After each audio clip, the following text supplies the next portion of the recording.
Hi, my name is Dumisani Albert Mazibuko.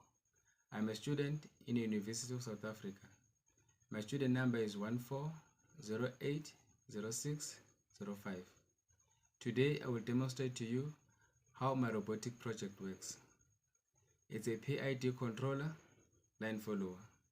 Let me show you how it works. First, I'll start with the power. Here I have 3 batteries that are connected in series. Each battery gives out 4 volt when it's charged to its full capacity. All 3 they give out 12 volt with the amp rating of 3000 milliamps an hour. This 12 volt is then connected to the ELB1502 which is a dual motor driver. Here on the side I have a slide switch that I use to power on and off the dual motor driver. On the very same 12 volt, I connected a DC to DC buck converter, which gives out the regulated 5 volt that I use to power on my microcontroller. This Arduino Nano microcontroller have a 5 volt output that I use to power my 5-channel infrared sensor. I switch on and off my Arduino Nano using this slide switch. Now that concludes how my robot is powered. Let me take you through the wiring. From the output of the infrared sensor, the wires are connected to the input of the microcontroller. Now on pin D12 of the microcontroller, I connected a normally open push button with a resistor of 2.2 kilo ohm connected in series. It is used as a current limiter. The other pin of the switch is connected to ground of the microcontroller. The output of the microcontroller is then connected to the dual motor driver, which is then connected to the two N20 gear motors, which are coupled with the wheels that I use to drive this robot. Now to conclude how my robot is wired. Now, how does this robot operate? Let me take you through the operation of this robot. Before you can even attempt to operate this robot, first you need to send the code from the Arduino IDE software to the Arduino Nano microcontroller. You connect the Arduino Nano microcontroller to the PC via this cable. This is a USB type A to USB mini. This is the cable that you use to transfer code from the PC to the Arduino Nano microcontroller. Now, with the code being loaded to the microcontroller, now you can start testing this robot. Let me first power this robot on.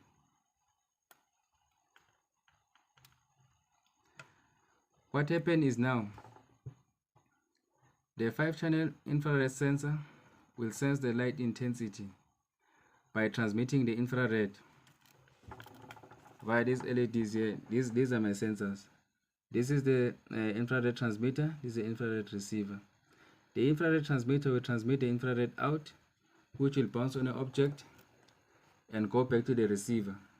The receiver will then send the received light intensity to this chip here.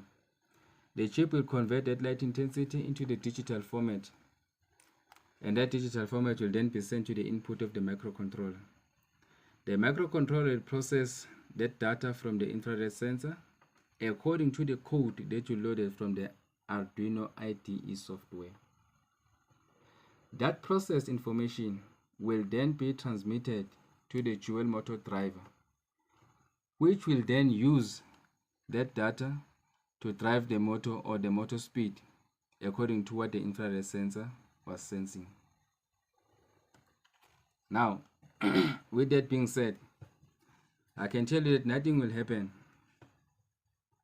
even if the sensor does sense something up until you push the start button. The start button then activates the Arduino Nano microcontroller, which then now can process the data from the infrared sensor. Let's see.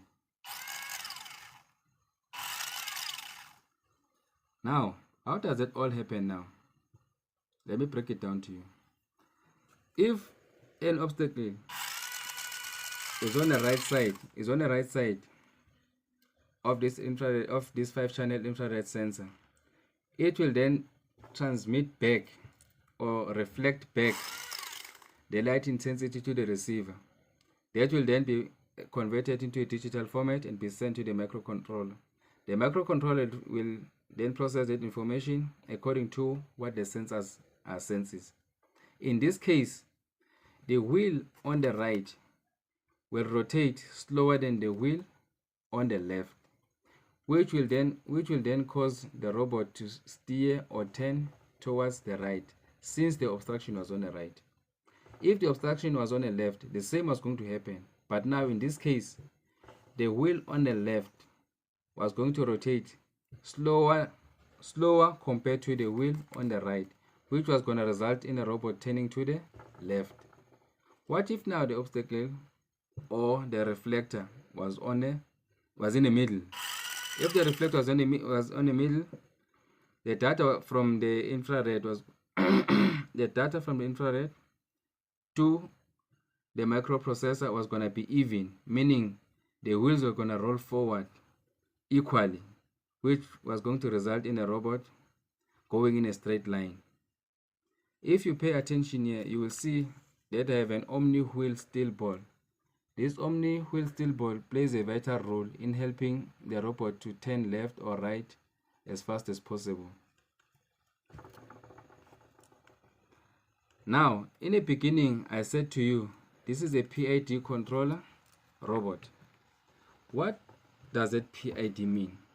What makes this robot differ from any robot? Let me break it down to you. Now, let's assume that this is the line that the robot is supposed to follow. A normal robot or the robot without a PID controller, once it started, it can either go this way, come that way, go forward, or even reverse. It will just do anything. But this one is different. Let me first explain what PID is. A PID, the P for PID stands for proportional gain, I stands for integral gain, and D stands for derivative gain. Now, since I said this robot is different from any other robot, it is because of this PID. Let's assume that my robot was on and then it senses this line. It will, in attempt of following this line, my robot was going to go maybe to the left or to the right. Let's say to the left. Then the proportional gain, which is used to improve the transient response, rise and settling time, will try to bring the robot back to the line. But now, when the robot comes back to the line, it will cross again, just like this. And then the proportional gain will try again to bring it back, whereby it will cross again to the left, which will result in the robot wobbling first before it can find the line, of which it is not confirmed that the robot can be stable afterwards. So, to be able to counter that problem, another element is added, which is D now, the derivative gain. This gain measures the rate of change of the error and applies the correction based on that rate of change. Meaning, if the robot now attempts to go to follow the straight line, and by any chance it misses the line, the derivative gain won't wait for the robot to go out all the way and try to bring the robot back again. No. The derivative gain, immediately when the robot goes out at a certain rate, will try to bring it back at that very same rate to the line, which results to the robot to come back and follow the line quicker than it did before. So instead of the robot wobbling like this, the robot just go out a little bit and come back and then finally finds the line. But as you can hear from my explanation, that the robot will be driving on a road, not on an air. So there's a possibility, since this is nature, that you might find that on the road there's something like this, which will cause or which will result in the form of an obstacle that will cause the robot to steer to the wrong direction, just like this. Immediately when the right wheel steps on this obstacle, this one will keep rotating at a normal speed, so it will cause the robot to go out of the way like this. Now, the proportional gain together with the derivative gain will attempt to bring the robot back to the line where it was. But as you can see, the robot now will be offset like this. And if it's offset too much, it might even cause the robot to rotate in one place, trying to find the line and come back, which now will defeat the purpose of this robot. So another element is added, which is called the integral gain. The integral gain checks the actual accumulation of the past error and improves the steady state error. Now, what is that now? With that, I mean that if the obstacle is here now, like before, and the robot rides on the obstacle, it will cause the robot to go out.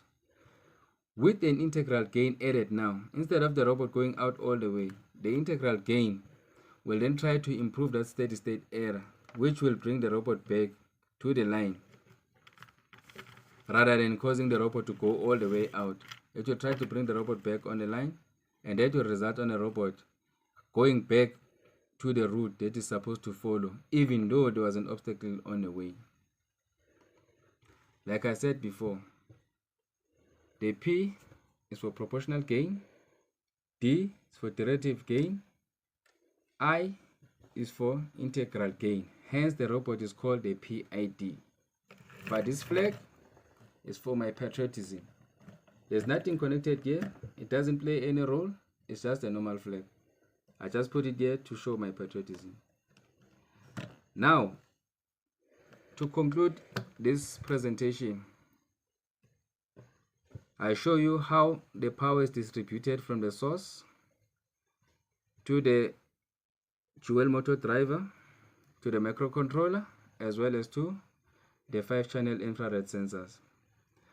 I did demonstrate to you how my robot is wired from infrared sensor to the microcontroller, from the microcontroller to the dual motor driver, and I did tell you about my start button, that even if the data is loaded with the sensor sensing the light intensity, nothing will happen until the start button is pushed. Again, I did demonstrate to you how, I did tell you that you need to load data before you can even attempt to test this robot. Now, with all that being said, let's take this robot to the track or to the line and see if it does what I just said now.